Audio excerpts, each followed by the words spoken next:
Day 6 outfit from scratch. ఈరోజు కూడా నేను ఒక బ్లౌజ్ పీస్ తోటి మా పాపకి అవుట్ఫిట్ అనేది డిజైన్ చేశాను. అంటే సింగిల్ బ్లౌజ్ పీస్ తోటి మనము డిజైన్ చేయలేము. 2 బ్లౌజ్ పీసెస్ని యూజ్ చేసి చాలా వరకు నేను డ్రెస్సులు అనేది డిజైన్ చేస్తాను. కొన్ని డ్రెస్సెస్ ఫెస్టివల్ వేర్కి, కొన్నేమో డైలీ వేర్కి డ్రెస్సెస్ అనేది స్టిచ్ చేశాను.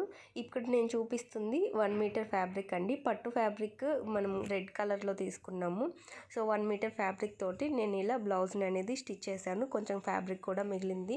దీనికి ఇలా సింపుల్గా హ్యాండ్ ఎంబ్రాయిడరీ చేశాను. కిందేమో parrot green colour fabric 1 metre తీసుకొని ఇలా లంగాని స్టిచ్ చేశాను. దీన్ని లాస్ట్ ఇయర్ స్టిచ్ చేశానండి. బ్లౌజ్ వరకే ఈ ఇయర్ అనేది స్టిచ్ చేసి ఈ రెండింటిని పేర్ చేశాను.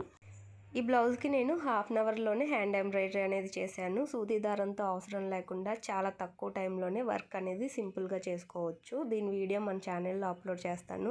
అలాగే అవుట్ఫిట్స్ వీడియోస్ కూడా షార్ట్స్ రూపంలో అప్లోడ్ చేస్తున్నాను.